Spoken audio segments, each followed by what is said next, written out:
Alors bonsoir à toutes et à tous et bienvenue dans notre Facebook Live. En ces temps qui peuvent être difficiles pour certains, notre structure Contact, l'action socio-culturelle de Comté, a souhaité organiser ce moment d'échange au sujet du suicide. PARPA, l'association pour la prévention du suicide, qui nous accueille dans ses bureaux, vous propose cette conférence en ligne sur les idées reçues. En parler, ce n'est pas inciter, mais au contraire, donner aux jeunes les moyens de prévenir le suicide.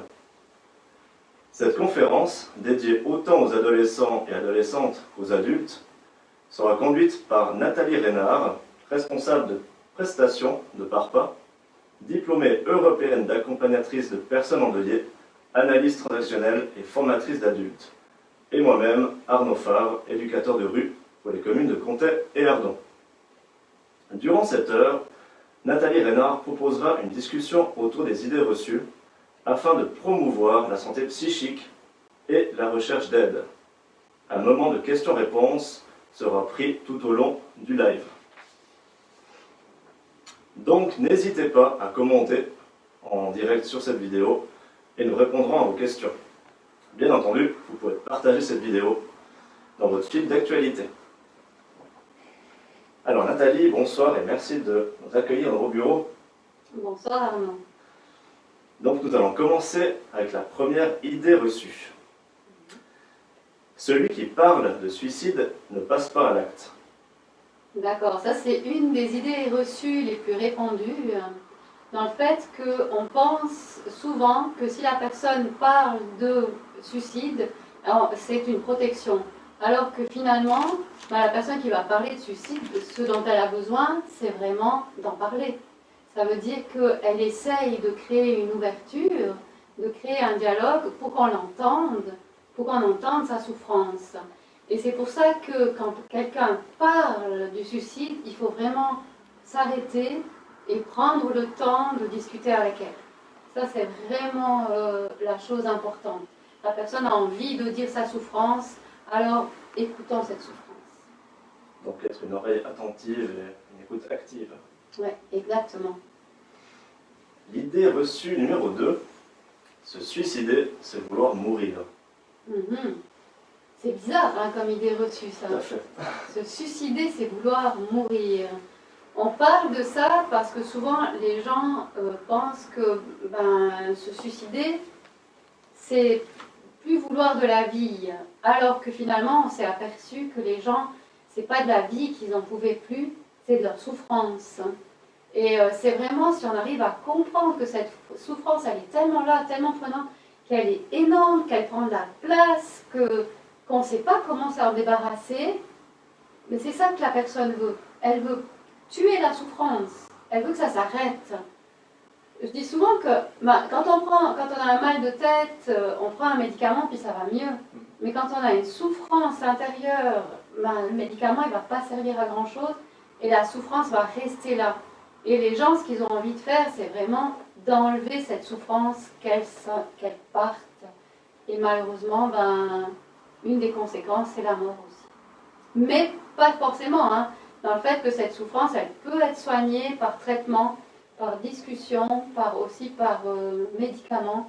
Mais c'est pour ça que c'est vraiment important d'en parler et puis d'aller voir quelqu'un, de discuter, de trouver la bonne personne aussi pour en parler. Et souvent, les jeunes me disent « Ouais, mais les psys, ça sert à rien. » Si, je pense que si vous trouvez la bonne personne pour vous, ça peut vraiment être une personne ressource. Donc le premier pas qui est complexe, c'est vraiment d'aller discuter avec quelqu'un, d'en parler. Et c'est le plus difficile. C'est le plus difficile. C'est déjà de s'avouer qu'on souffre, de s'avouer que quelqu'un peut faire quelque chose pour notre souffrance, parce que souvent les gens pensent qu'ils sont tout seuls à souffrir comme ça. Alors que si on demande de l'aide, et c'est vraiment ça l'association PARPA, c'est vraiment un moyen qu'on a trouvé pour tendre la main aux personnes qui ont besoin d'aide. Merci. L'idée reçue numéro 3, le suicide est héréditaire. C'est une idée reçue. Une idée reçue, c'est vraiment que c'est des choses qui sont connues dans la population, hein. Mais on ne sait pas des fois si c'est juste ou si c'est vrai. Et puis on parle souvent d'hérédité dans le suicide. Et moi je me rappelle aussi d'un oncle qui disait oui, ça c'est dans cette famille, il y a beaucoup de suicides, il y a sûrement une hérédité là-dedans. Alors qu'on sait que l'hérédité dans le suicide, il n'y a absolument rien de génétique. Il n'y a pas un gène du suicide. Par contre, ce qui peut avoir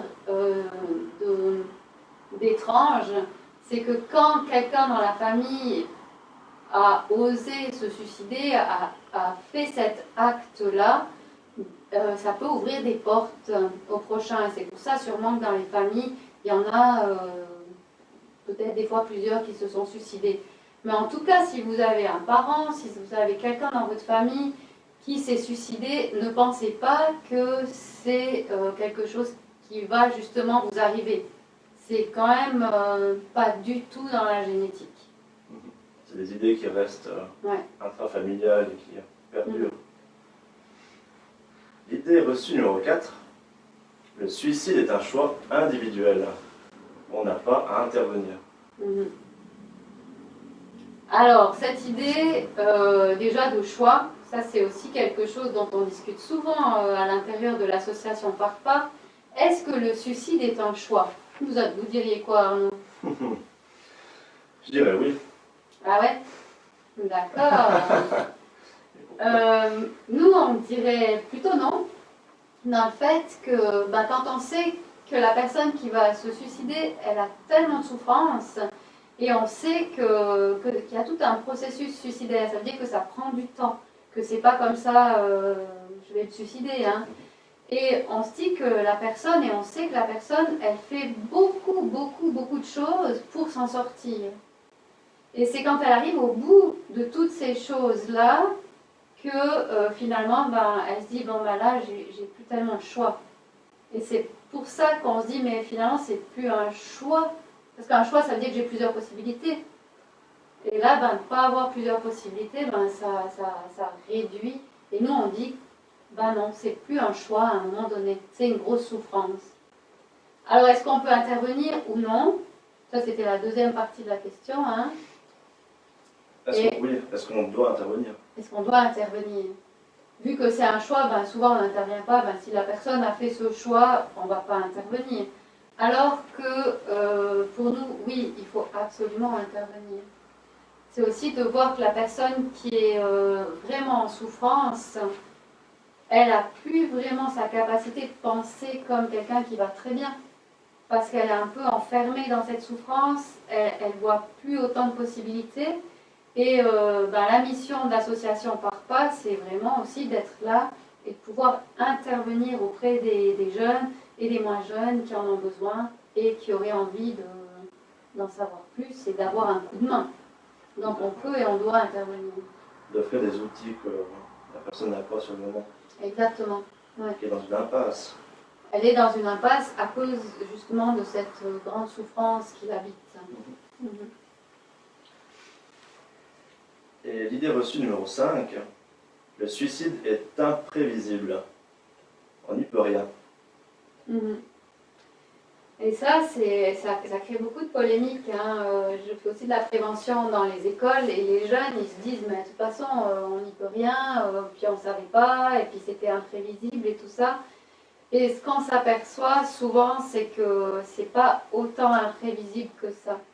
Ça veut dire que la personne qui est dans une grande souffrance, elle va commencer à parler, elle va donner des petits signes, elle va dire des choses pour attirer l'attention de quelqu'un et elle va essayer de dire, mais des fois ça tombe à l'eau.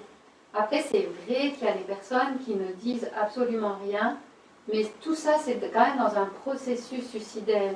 Et ce processus suicidaire, on sait exactement que ça prend du temps. On dit entre 6 et 8 semaines. Et des fois, il y a des personnes qui restent même des années dans un processus suicidaire. Ce qui veut dire qu'à un moment donné, il y a quand même des choses qui sortent. Mais est-ce que nous, on a été attentifs à ça ou pas? Et c'est peut-être ça la question à se poser. Est-ce que j'étais attentif ou est-ce que j'ai entendu? Est-ce que j'ai relevé ces pensées noires, ces idées noires? Donc chacun devrait presque être formé pour être écouteur, on pourrait dire écouteur des personnes en face. Mais je pense qu'il y en a beaucoup qui sont, sans être formés, qui entendent. Mais après, on ne sait pas quoi faire avec ça. On ne sait pas quoi faire avec cette souffrance. Et vraiment, si la personne, elle commence à nous parler, ben, c'est vraiment d'entendre la souffrance. Et puis après, essayer d'orienter vers soit un médecin, soit un psychiatre, soit un psychologue. Parce qu'il y a vraiment plein de personnes adéquates qui sont là pour aider ces personnes. Alors, on va prendre quelques questions. Ok. Donc n'hésitez pas à poser des questions en live.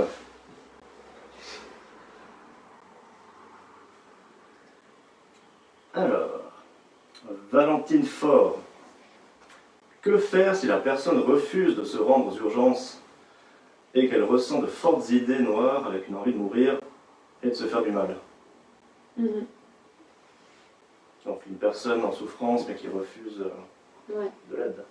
Qui refuse de l'aide, mais qui va quand même déjà dire à cette jeune fille qu'elle a besoin d'aide. Hein.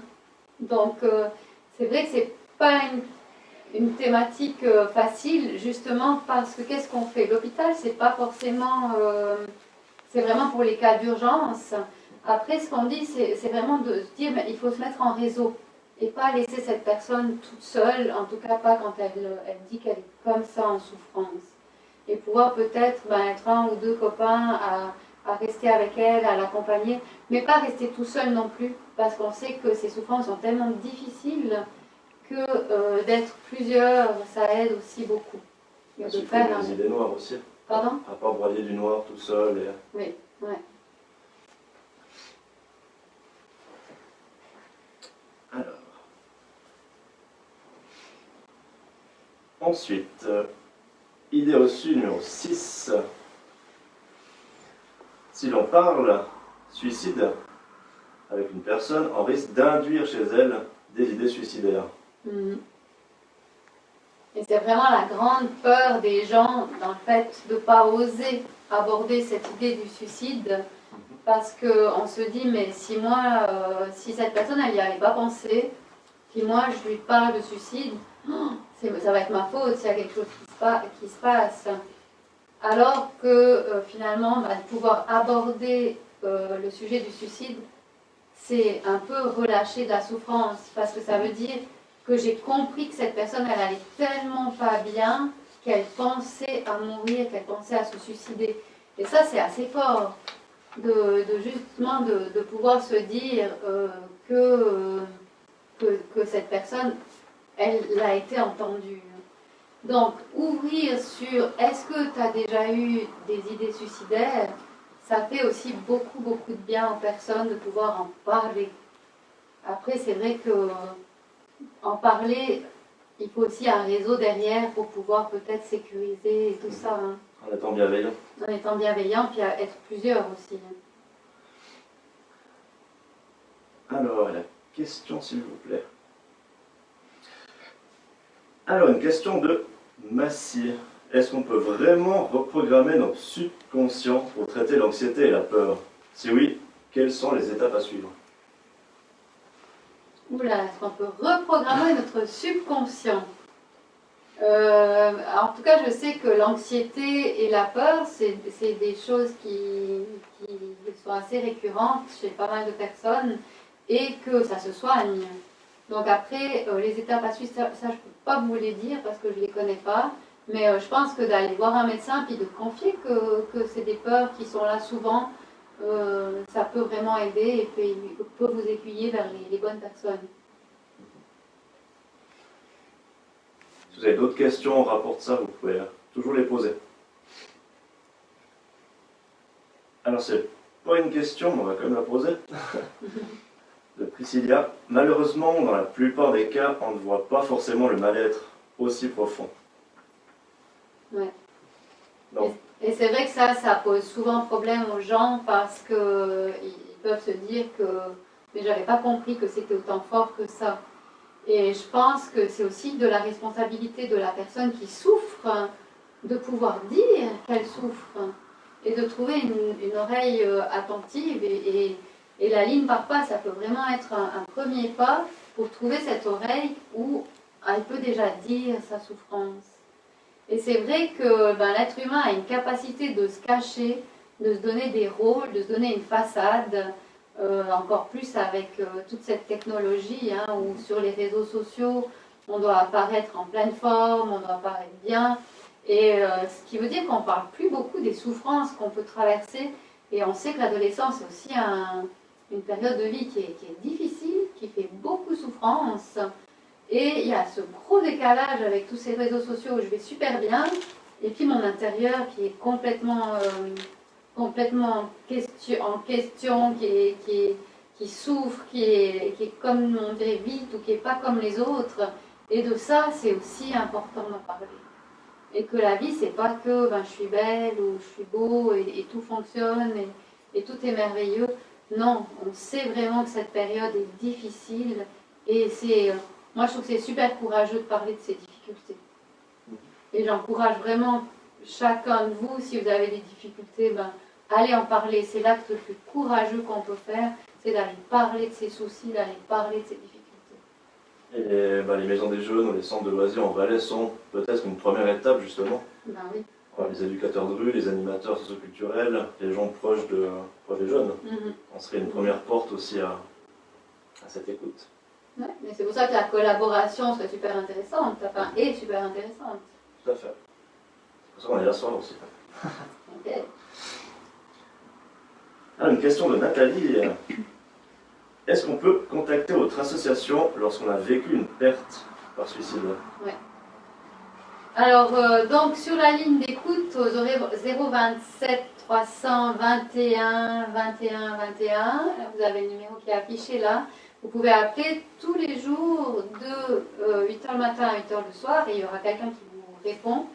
Et puis l'association Parpa organise des groupes de parole pour les personnes qui ont justement perdu quelqu'un par suicide. Et ça se déroule une fois par mois à Sion, une fois par mois à Saint-Maurice, puis on a un groupe pour les jeunes qui ont perdu là, soit un papa, soit une maman par suicide. Et ça, si vous contactez l'association, le secrétariat, si vous allez regarder sur le site, vous avez tous les renseignements quant aux dates ou comment faire pour connaître la date du groupe des jeunes.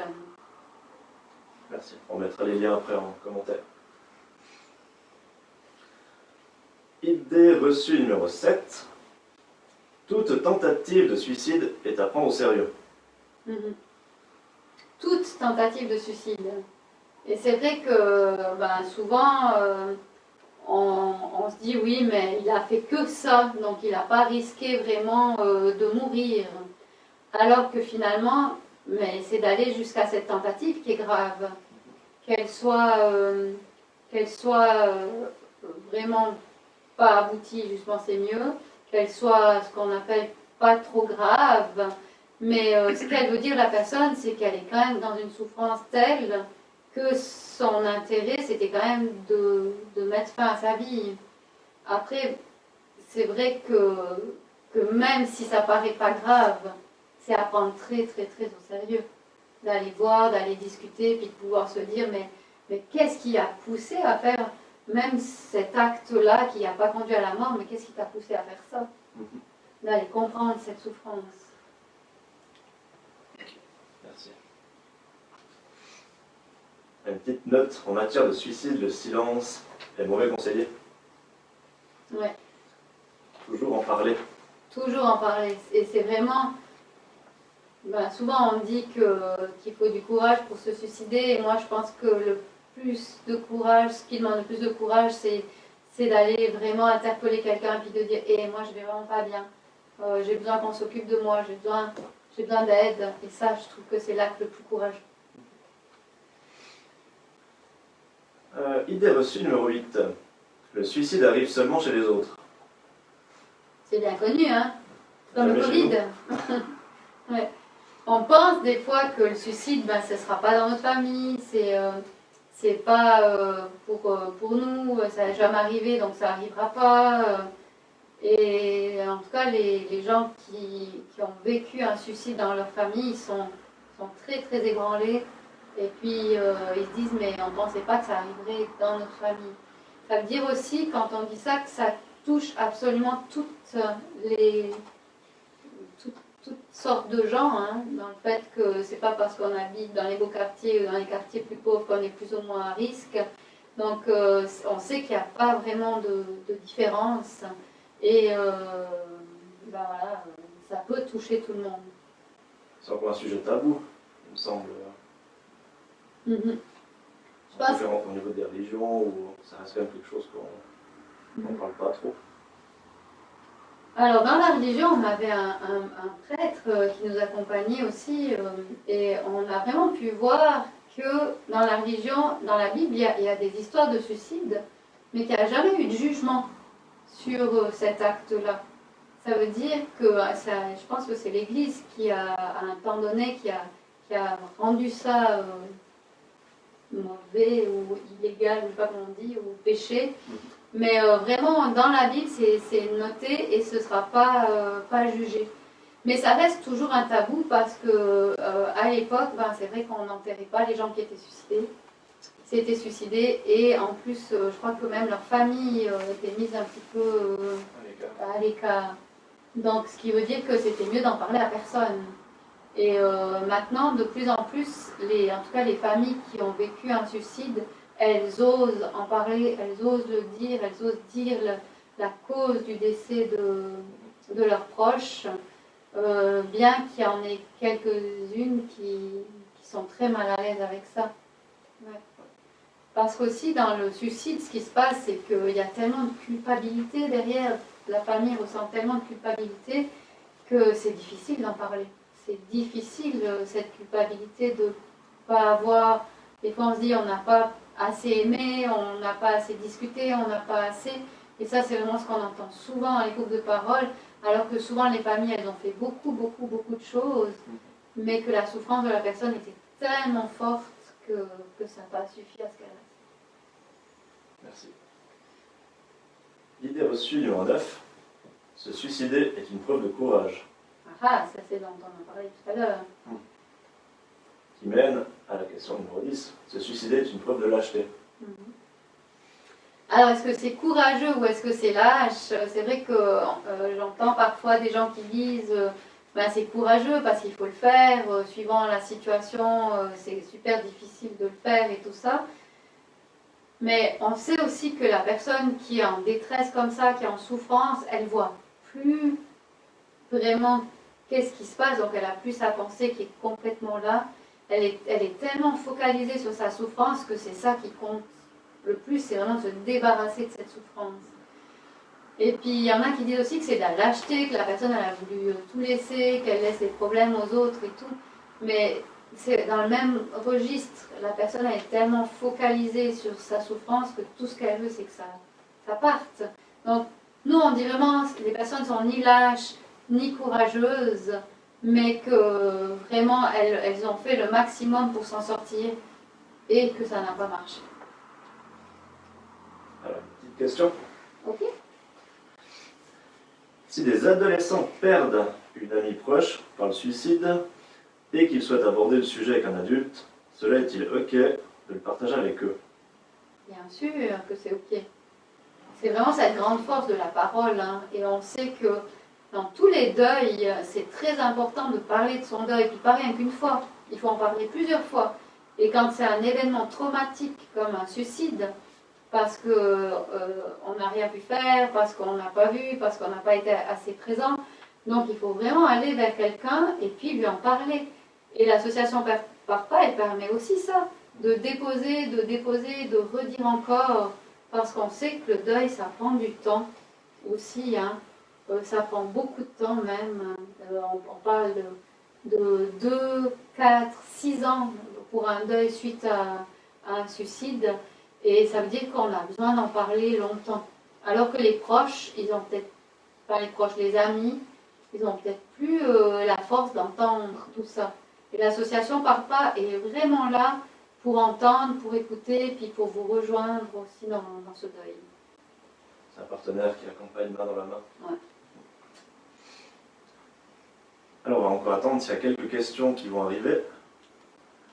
Et en attendant, est-ce que tu veux présenter les prestations de Parpa, le site internet, un numéro de téléphone?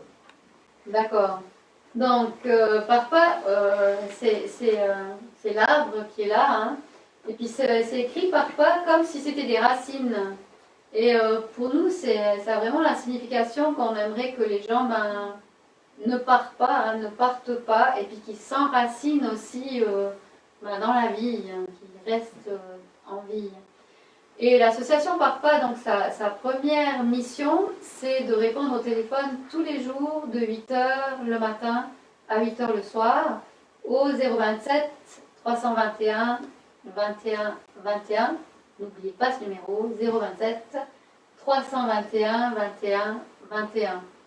Donc ça, c'est notre première mission. Et puis ensuite, on a vraiment comme mission aussi, si vous avez envie de venir ici dans ces locaux, il n'y aura pas Arnaud malheureusement, hein, mais si vous voulez venir me rencontrer, discuter de vive voix, ben, vous pouvez aussi le faire.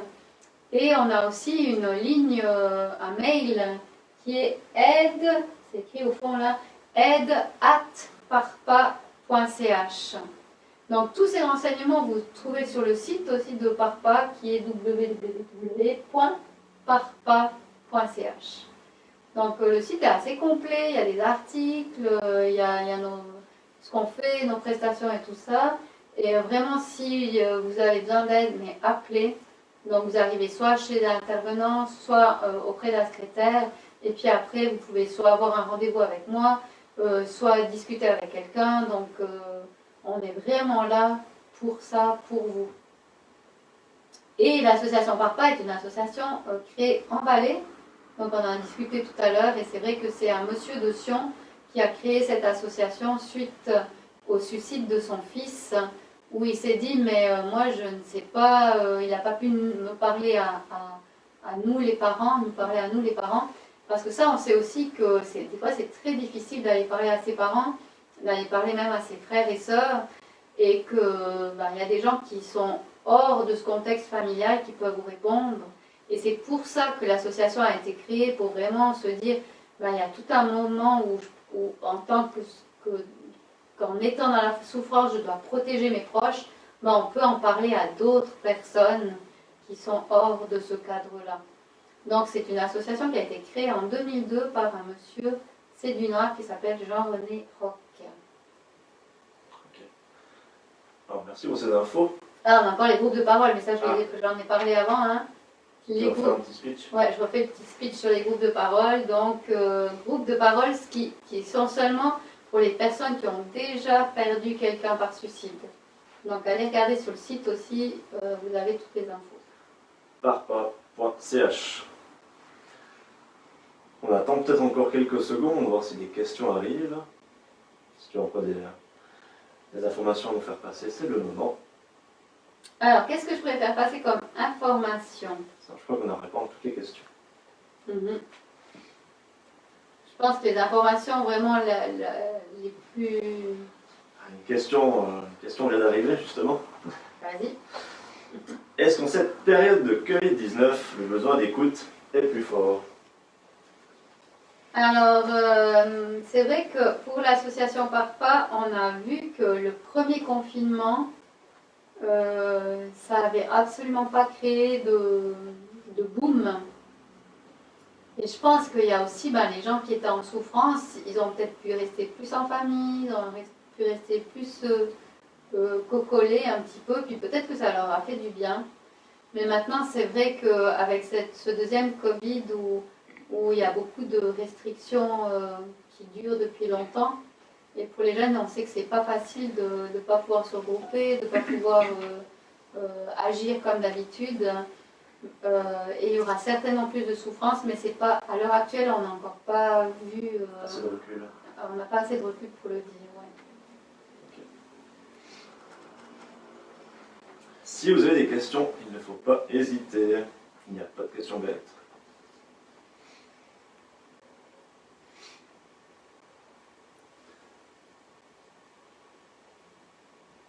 Je crois qu'on n'a oublié personne. Donc il y a plein de commentaires quand même. Tout à fait. Ouais. Ah, Ah, très bonne question de Philippe François Ratt. Comment devient-on intervenant bénévole? Ah, comment devient-on intervenant bénévole? Donc, pour être intervenant bénévole, c'est vrai qu'on demande un curriculum vitae, un CV, hein, et puis il faut déjà savoir qu'on a de l'empathie pour les personnes, qu'on est prêt à écouter, et puis avoir un petit peu d'expérience de vie quand même, hein, pour être le plus adéquat possible pour répondre aux gens qui nous appellent. Mais il n'y a pas à être absolument d'un métier ou un autre, donc on peut être de tous les métiers qu'on veut, et c'est juste aussi de pouvoir consacrer du temps à ces personnes qui sont en souffrance. Merci Philippe pour la question. Donc si vous postulez, Qui postule? qui postule à aide@parpa.ch. On attend encore quelques secondes s'il y a encore des questions. Pour le groupe de parole, y a-t-il possibilité au vu du Covid de la faire en ligne? Alors, ça c'est ce que le Covid a apporté pour l'association Parpa, en tout cas depuis le mois de mars l'année passée, on a mis un groupe Skype. Donc ça veut dire que s'il y en a qui veulent participer à ce groupe Skype, ils peuvent tout à fait s'inscrire sur aide@parpa.ch ou téléphoner au secrétariat et on fera en sorte de faire cette séance par Skype. Donc ça se fait en principe une fois par mois. Donc vous êtes prêts technologiquement parlant? Au taquet. Une question de Fanny. Concrètement, à l'échelle individuelle, comment est-ce possible de rendre moins tabou la thématique du suicide? En parler autour de nous et quoi d'autre? Comment rendre ça moins tabou? Ah ben je vais retourner la question, Arnaud. Merci. Alors je pense que, comme on a dit, le premier pas, c'est donc d'oser en parler. Donc il faut être un ami attentif, une famille attentive, au moindre petit signe qu'il pourra avoir, à la moindre idée noire que pourra avoir notre ami ou notre proche. Et c'est peut-être aux proches justement à faire le premier pas si la personne n'est pas encore prête. Et ça rendra déjà moins tabou pour la personne, vu qu'il y a une oreille attentive en face. Ça serait déjà un bout de chemin, je pense. Ouais. Ça veut dire que finalement, ce qui est tabou, c'est peut-être pas le suicide, mais c'est de dire sa souffrance qui peut être encore plus tabou. Je pense, c'est d'oser l'avouer à son meilleur pote ou à ses parents. Exactement. Et je pense que c'est vraiment le premier pas à faire et qui va rendre moins tabou, c'est de pouvoir dire que des jours on va pas bien. Et que c'est normal de pas être au taquet tous les jours, hein, de ne pas être super en forme tous les jours. Il y a des jours où ça va pas, puis je crois qu'on a aussi le droit de le dire. Que ça va pas aujourd'hui, non, j'ai pas envie de rigoler, j'ai pas envie de faire comme si tout allait bien. J'ai envie d'être vrai, puis de dire, non, je suis triste à l'intérieur, j'ai un truc qui coince, je sais pas ce que c'est. Faire face à ses émotions et oser mettre des mots sur ses mots. Des mots sur les émotions aussi. Puis de savoir qu'on vit des choses qui sont pas toujours agréables, mais ça fait pas de nous quelqu'un Plus faible. De faible, de vulnérable ou de pas comme les autres. Parce que les émotions, elles sont là pour tout le monde. Et ces émotions, elles sont vraiment en haut, en bas. La plupart du temps, ça bouge. C'est pas un truc, je suis super en forme toute l'année et toute ma vie. Non, je pense que, en tout cas, moi, j'ai vécu des périodes un peu plus down, un peu plus sombres. Et je pense que la capacité humaine, c'est la capacité aussi à rebondir, à en parler, puis à se dire, la vie, c'est pas un long fleuve tranquille, ça bouge. Je sais pas, Arnaud, est-ce que vous avez vécu des périodes moins rigolotes aussi? Oui, après on trouve des compétences en soi et des ressources qu'on n'aurait pas forcément pensé.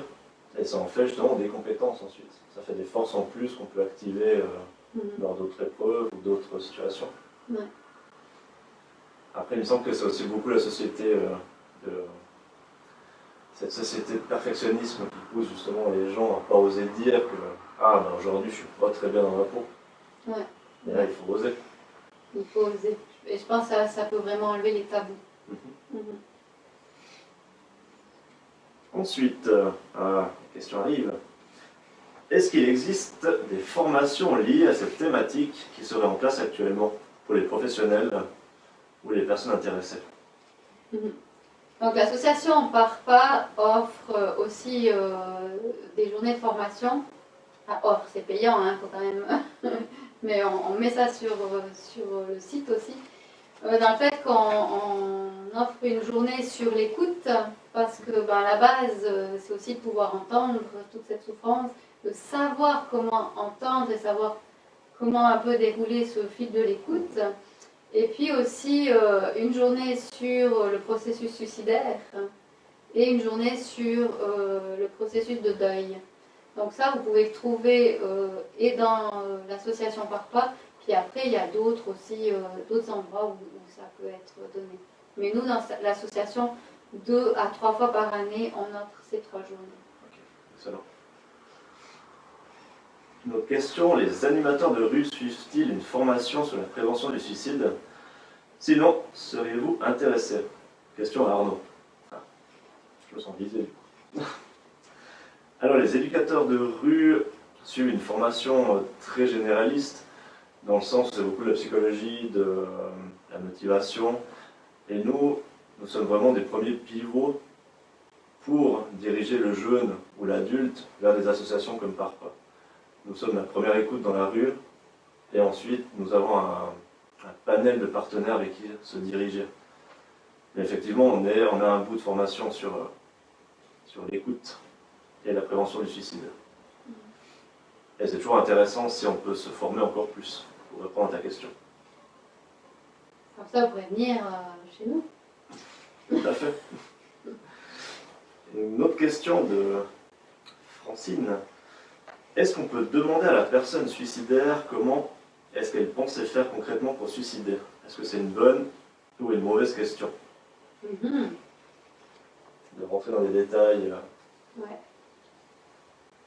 C'est une assez bonne question de demander à la personne comment elle veut faire, parce que ce qui est très important quand on sait aussi quel est le moyen qui va être utilisé, c'est peut-être d'enlever les moyens.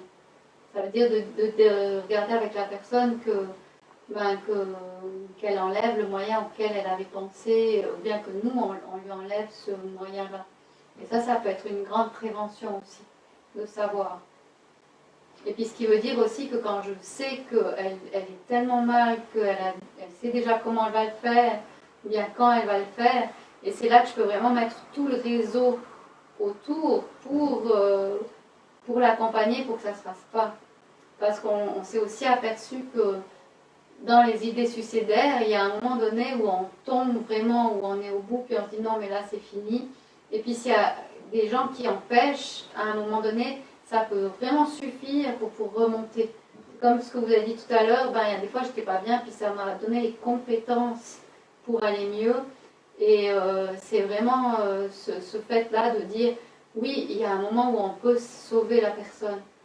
Mais par contre, il faut aussi être conscient que ça ne marche pas tout le temps. Et être prête à écouter. Surtout... Ouais, et être prête à écouter.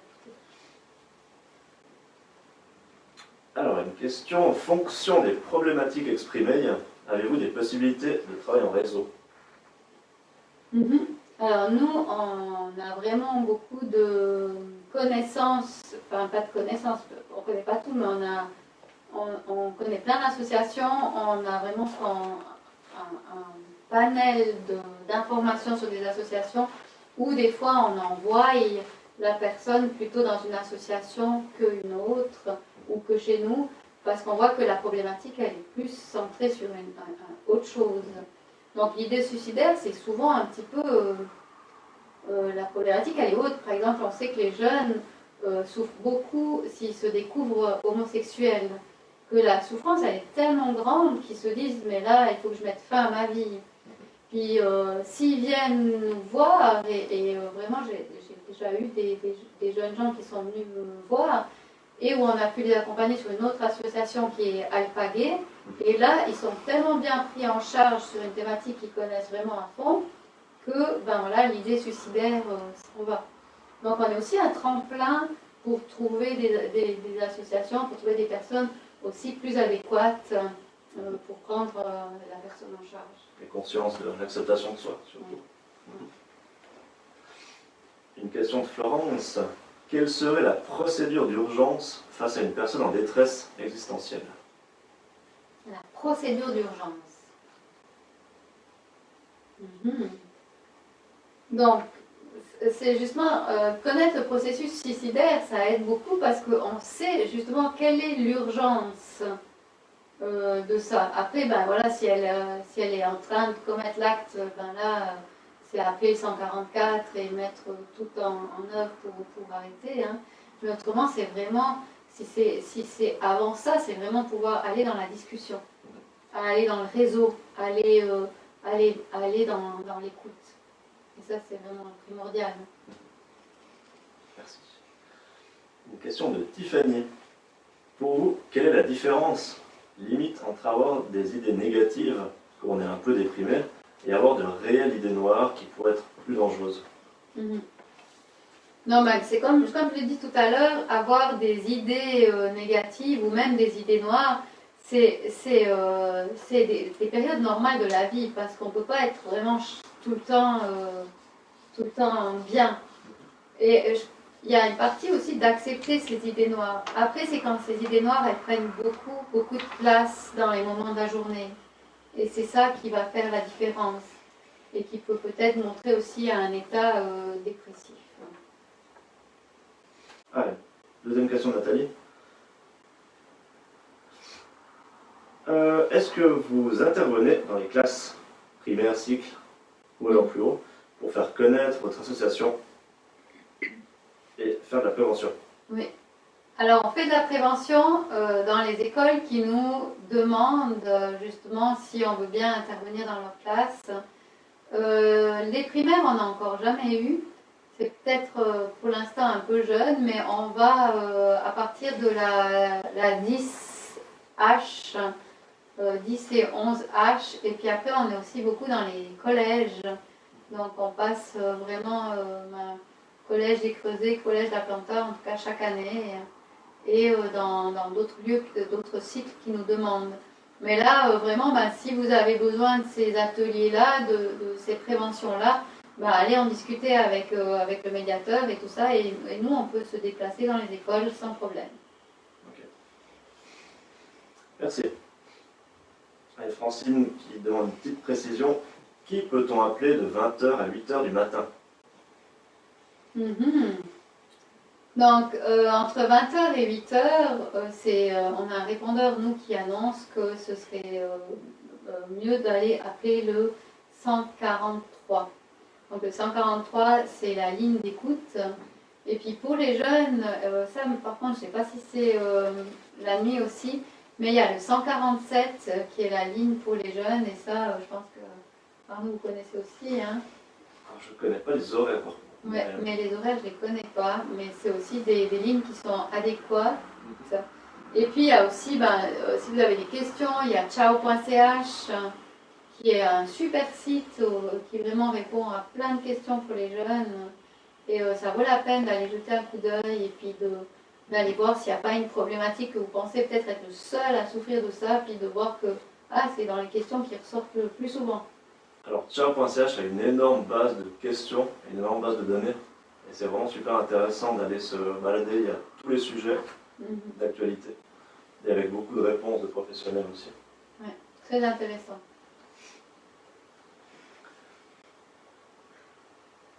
Alors, il se laisse encore quelques secondes pour les futures questions.